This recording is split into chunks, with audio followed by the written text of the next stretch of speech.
नमस्कार दोस्तों आज फिर मैं लेकर आई हूँ आपके लिए एक नई कहानी जिसका टाइटल है नस नस जिनकी दहशत का पार्ट 1। तो शुरू करते हैं आज की कहानी।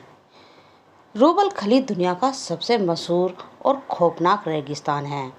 कहते हैं यह एक मौत का समुद्र है जहाँ आत्माएं जिन जिन्नतों का बस है।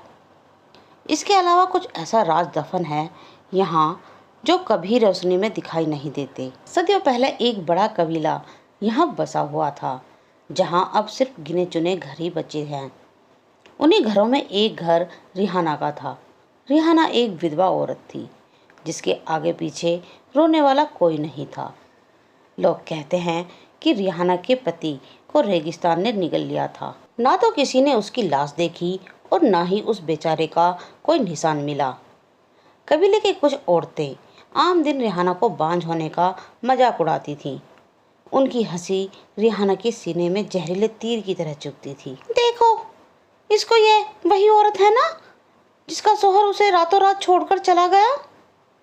हाँ, यही है वो बांझ औरत। मुझे तो लगता है जरूर इसी में कुछ कमी होगी। उनकी सारी बातें सुनकर रिहाना को गुस्सा आ जाता है। चुप हो जाओ, तुम कुछ नहीं जानती मेरे पति के बारे में। सच तो यह है कि उनकी एक हादसे में मौत हो गई थी। हाँ, सब पता है हमें। तू उसे बच्चा नहीं दे पाई ना, इसलिए वो गुस्से में रेगिस्तान की ओर निकल गया और फिर कभी वापस नहीं लौटा। रिहाना उन औरतों की बातें सुनकर रोती हुई घर लौट आई।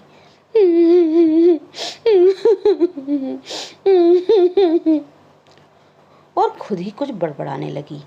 ए ऊपर वाले, मुझे बस एक बार माँ बनने का मौका दे दे। मैं अपनी जान भी तुझे दे दूंगी। हर रोज इन लोगों के ताने खंजर की तरह मेरे सीने पे चुभते हैं।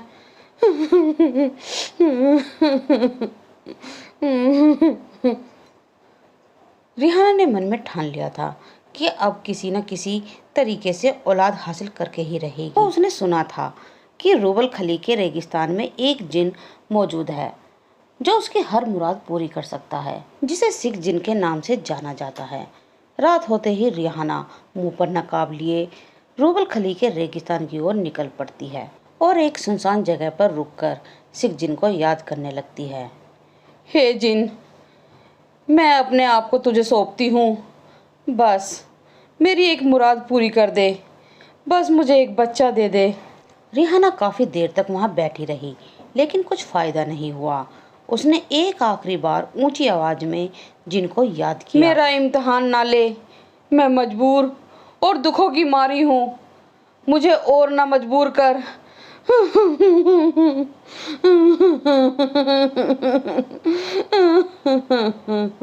रिहाना के इतने बोलते ही अचानक हवाएं तेज हो गई और अजीब अजीब आवाज़ें उसके आसपास गूंजने लगीं।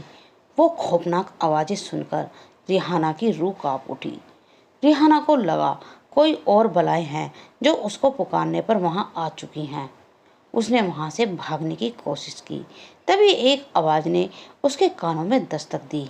रुक जा रिहाना, बोल, क्यों बुलाया है मुझे?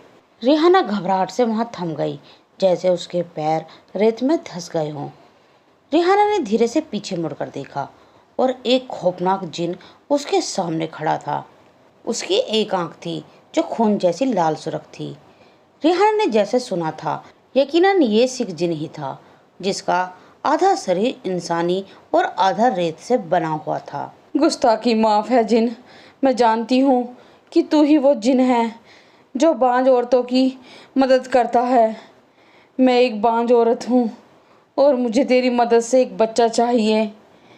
मैं तेरा एहसान कभी नहीं भूलूंगी।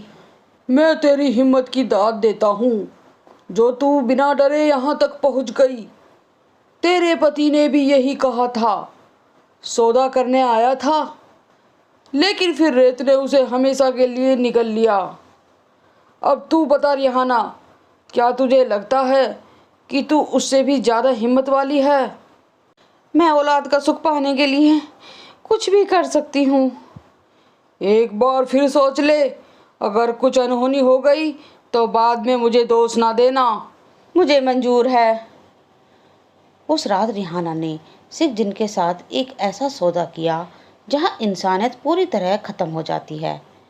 उस रात के बाद रिहाना चुपचाप से रहने लगी, ना तो कबीले वालों से बात करती और ना ही किसी से आंख मिलाती। सारा दिन वो अपनी झोपड़ी के अंदर ही रहती थी। धीरे धीरे उसके चेहरे का रंग बदलने लगा। एक भयानक सन्नाटा उसके चेहरे पर छाया रहता था। फिर कुछ ही महीनों के बाद लोगों ने उसके बदलते स्वभाव को देखा और अंदाज़ा लगाया कि रिहाना किसी के बच्चे की माँ बनने वाली है। मगर किसी को नहीं पता था कि रिहाना किसके बच्चे की माँ बनने वाली है। अब वो ज़्यादातर वक्त अपने घर के अंदर ही बिताती ताकि किसी को उसके बारे में पता ना चले। रात के सन्नाटे में अक्सर रिहाना को अपनी परछाई एक अजीब सा आकार में दिखाई देती। घबराहट से जब रिहाना आंख बंद करती तो उसके जहन में उसी का एक भयानक रूप नजर आता। डर के मारे उसे पूरी पूरी रात जागते हुए बितानी पड़ती। इसी तरह जैसे तैसे 6 महीने बीत गए। रिहाना का पेट अब इतना ज़्यादा बड़ा हो चुका था कि वो ठीक से बैठ भी नहीं सकती थी। रिहाना सोच में पड़ जाती है, आमतौर पर किसी भी औरत का इतना बड़ा पेट नहीं होता, फिर उसके साथ ऐसा क्यों हो रहा है। वो यह सब बातें सोच ही रही थी कि तभी दरवाजे पर एक दस्तक होती है। रिहाना ने हिम्मत जुटाकर दरवाज़ा खोला था तो उसने अपने सामने एक बूढ़ी औरत को खड़ा पाया, जिसकी आंखों की पुतलियां भूरे रंग की थीं। आप कौन? घबराओ मत बेटी, मैं तुम्हारी मदद करने के लिए यहाँ आई हूँ। मैं एक दाई हूँ। पर मैंने तो आपको नहीं बुलाया। तुमने नहीं, तुम्हारे प्रेत ने बुलाया है। वो मुझे डराता है। मैं ये अच्छी तरह से जानती हूँ कि तुम्हारे अंदर जो औलाद पल रही है वो इस दुनिया की नहीं है।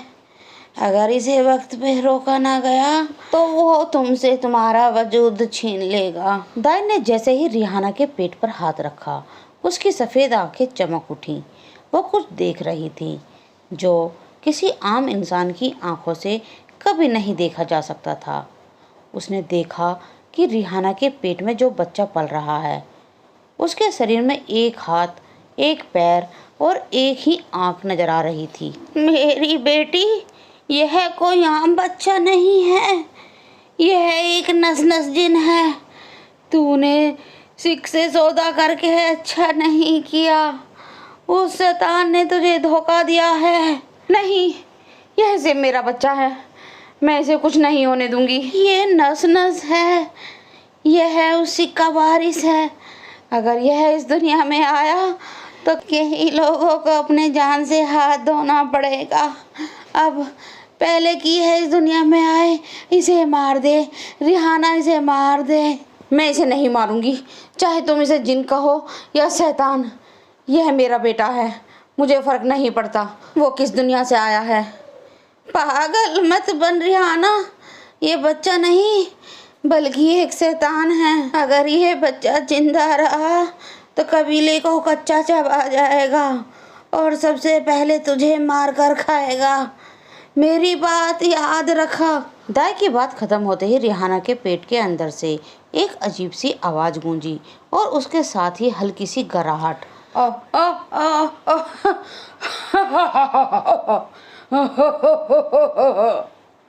तो मुझे मारने की बात कर रही थी, लेकिन उससे पहले मैं तुम सबको खा जाऊंगा।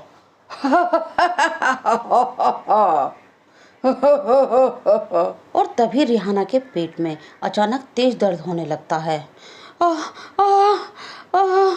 दाई माँ, मेरे पेट में बहुत दर्द हो रहा है।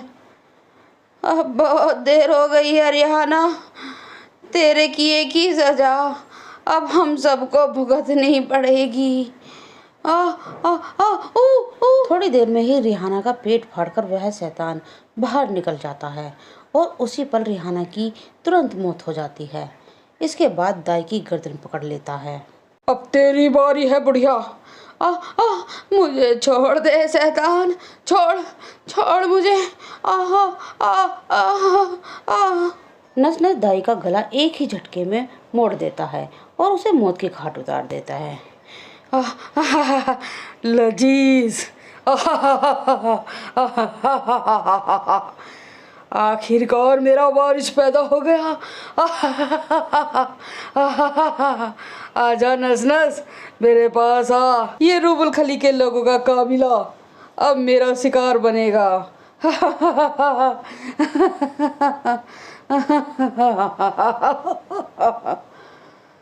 नस नस ने रेत पर अपना पहला कदम रखा। उसकी परछाई ने पूरे रेगिस्तान को अंधेरे में डुबा दिया। हवाएं थम गईं और रेत से चीखों की गूंज उठने लगी। नस नस मेरी औलाद, मुझे तुम्हारा बेसब्री से इंतजार था। यही है वो जगह जहाँ तू इंसान की औलाद को खाकर अपनी भूख मिटा सकता है।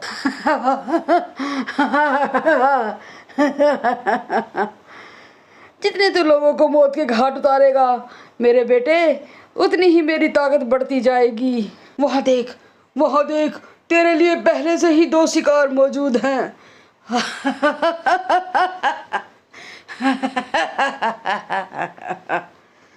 मैं तैयार हूँ मेरे आका।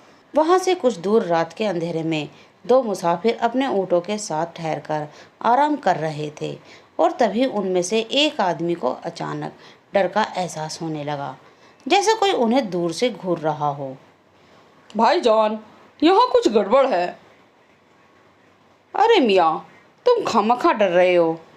मुझे तो यहाँ दूर दूर तक कोई नज़र नहीं आ रहा है। अचानक रेत में एक अजीब सी आवाज़ गूंजी, जैसे कोई खेत को खिसकाते हुए उनके पास आ रहा हो। उस आदमी ने घबराकर पीछे मुड़कर देखा तो एक आधा चेहरा, लंबा सा हाथ और एक लाल चमकती हुई आंख नजर आई।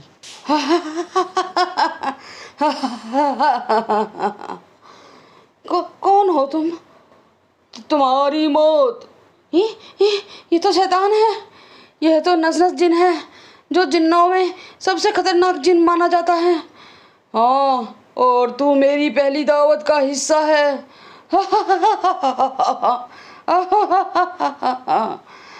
नस नस का एक हाथ बिजली की तरह उस आदमी के गले पर गया और उसकी खाल धीरे धीरे धुएं में गायब होने लगी। दूसरा आदमी चीखता हुआ भागने की कोशिश करता है, लेकिन भागते भागते उसके पैर रेत ने पकड़ लिए और उसे अपने भीतर खींच लिया। मुझे छोड़ दो, मुझे छोड़ दो, मुझे छोड़ दो, मैं मर जाऊंगा। मुझे छोड़ दो। मैं खा रहा हूँ रूबल खली के लोगों, अब तुम देखोगे तबाही का असली मंजर। तुम्हारा खुदा तुम्हें भी नहीं बचा पाएगा और ना ही तुम्हारी दुआएं।